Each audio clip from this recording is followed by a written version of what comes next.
Hello my fellow lobsters and welcome back to another snapshot video. Today we're in the snapshot where we have got our newest mob, basically a lava boat, the Strider. So let's get into it. Obviously, the Strider's super cool, but I don't want to show off the Strider Strider entirely just yet. So I'm gonna start with one of our newest blocks, the lodestone. So Mr. Strider, I'm just gonna put you on a lead to this crimson fence while I'm waiting. Here, you go there. No escaping.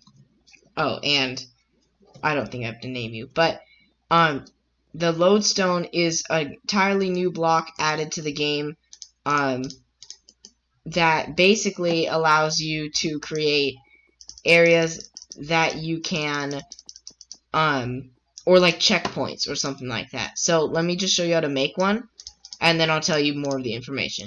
So you just put 6 or 8 chiseled stone bricks around one netherite ingot, and you get the lodestone, which is not resistant to lava, unfortunately, even though it has a netherite ingot in it.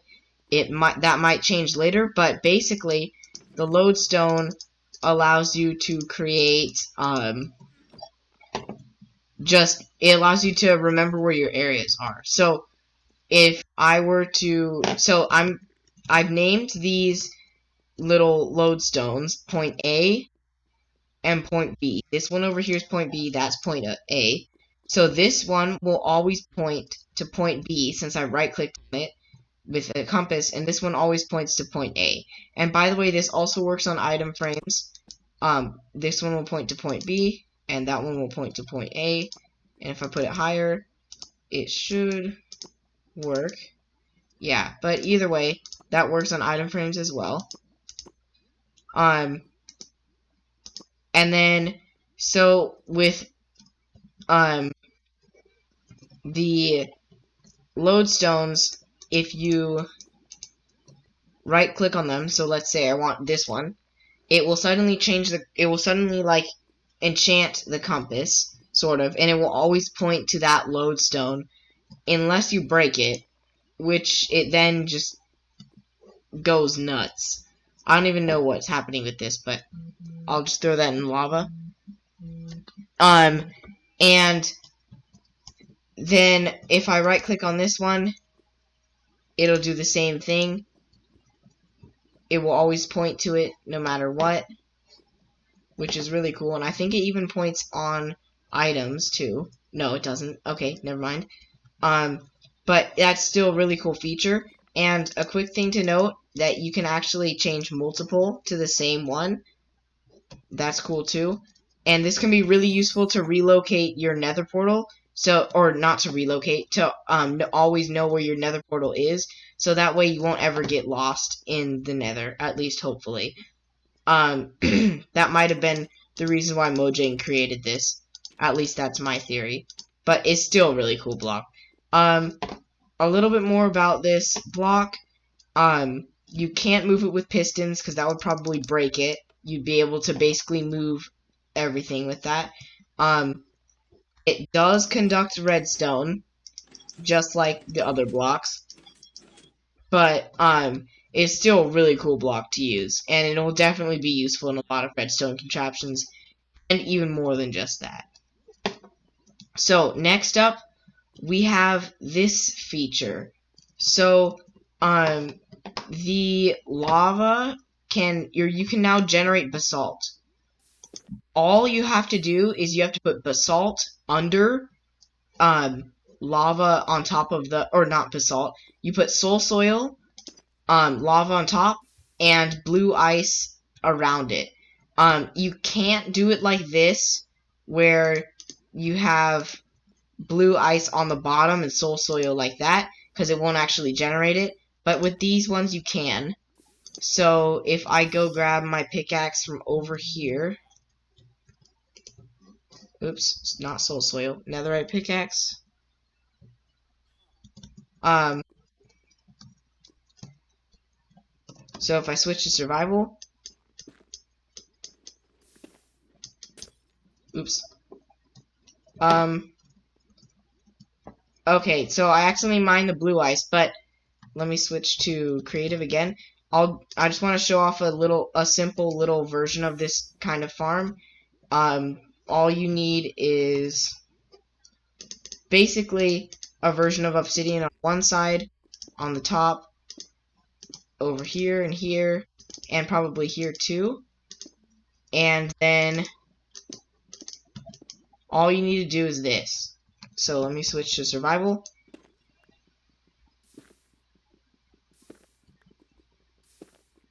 And you can get a ton of basalt for whatever purpose you might need it for, and it's super quick, and it's probably much quicker in the nether as well. So let me switch back to creative, and now to show off more of our new mob, the strider. So I'm gonna go to the nether for that. So as you noticed, the strider is a passive mob. It wasn't attacking me, and it even let me ride it, which is really cool. And so what I'm gonna do, oh, and these are not cross-dimensional, by the way, but they do work in the dimension this is in. So this is what happens if you use them cross-dimensional, they go nuts. So let me just get rid of those. So then I'm just gonna put these 5 items in my hotbar.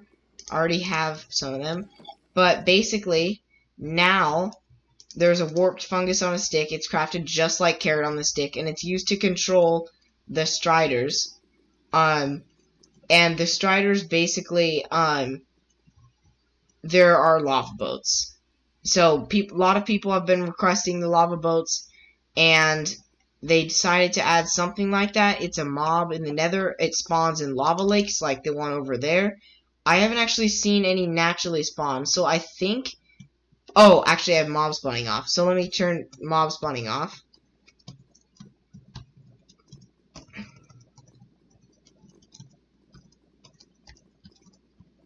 And they should start spawning pretty quickly. So if I'm correct, a bunch of striders should... There we go. Okay, so there's a whole ton of striders already. And so basically the best way to find...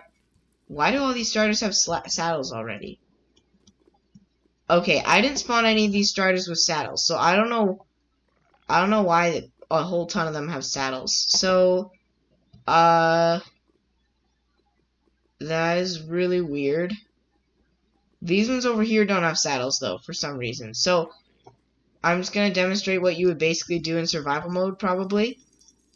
So let me just get myself cobblestone and a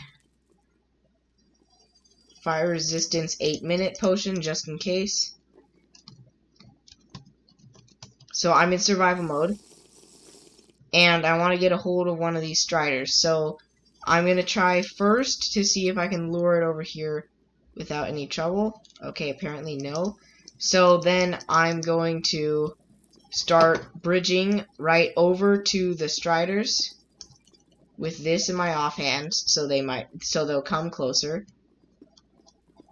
And once I find a strider that comes, which shouldn't be too long. There we go. Got one. Then I just put the saddle on top. And since I have fire resistance, I'm fine right now. And I should be able to go on to the striders. Oh! Okay, I'm currently suffocating. I need to escape. Okay, so don't make the striders go under your bridge. But now I can go across the lava like this really easily.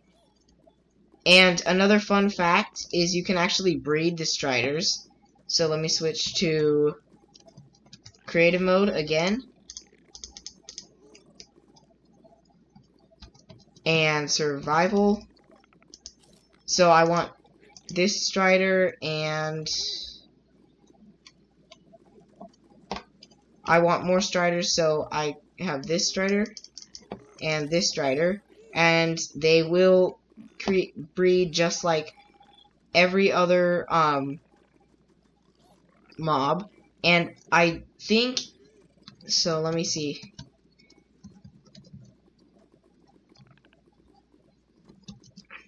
So I'm pretty sure you can actually affect it with speed. I'm almost completely sure. So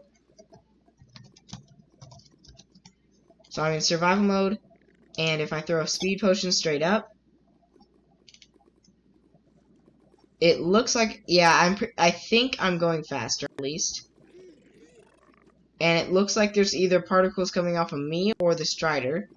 So this is super cool.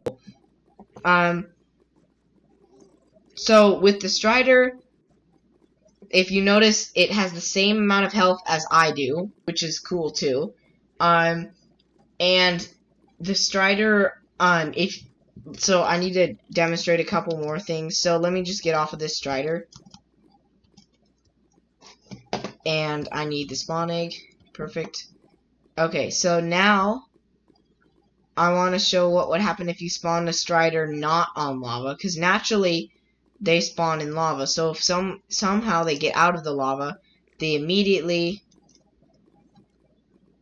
go to walk straight back in. And I don't know if striders take fall damage. So let me test that. They do. And if you notice, it drops string. So if you need some source of string, I would suggest not using the striders because spiders are much easier. But if for some reason you're playing only in the nether, or you got stuck in the nether or something because you forgot to use a lodestone on your or around your nether portal, then I would definitely suggest if you need string to kill striders. That would probably be the easiest way to get string in the nether. I think maybe the only way. And then also, I'm going to spawn a ton on land over here. And if you notice already, they can spawn with a saddle and a zombie piglin on top of it. And you can also right-click on top of lava to spawn them, which I don't know if you can do with any other mob. So let me try this. So if I get it...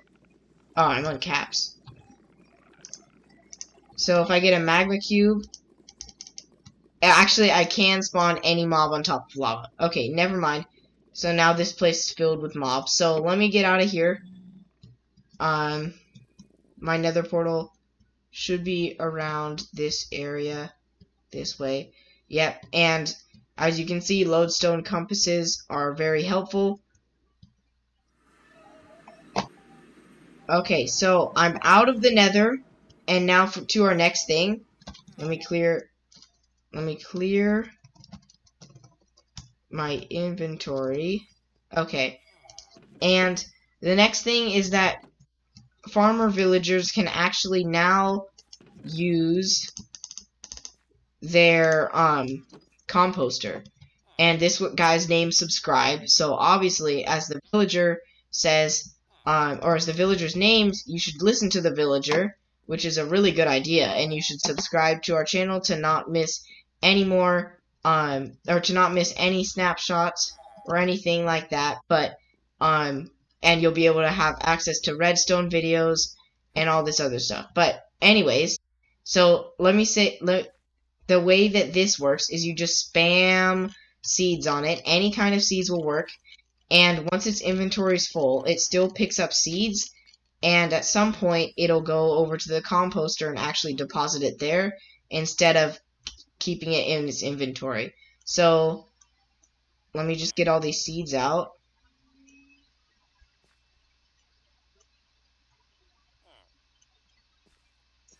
And actually, I think the fastest way to get all the seeds out would be to do this.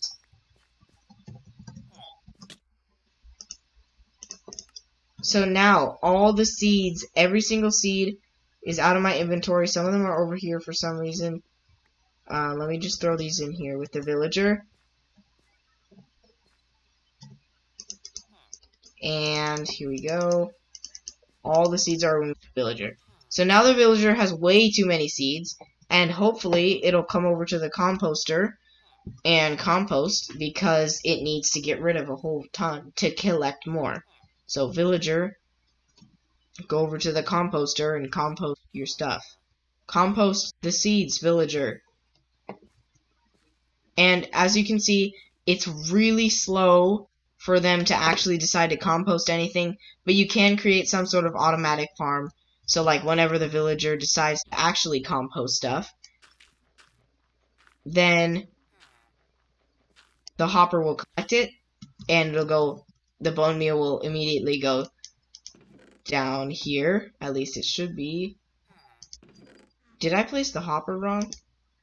Okay, whatever. I placed the hopper wrong, but either way, the villagers are now able to put stuff in composters. I'm just gonna leave this with the villager, and we'll see if he actually puts anything in there.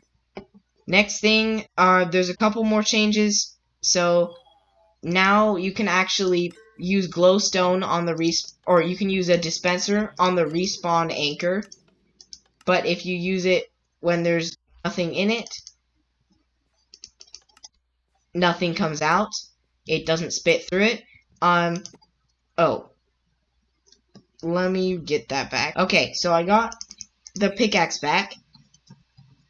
And now, as you can see, nether gold ore drops experience. And I think the looting enchantment finally works on it. So let me just save 3.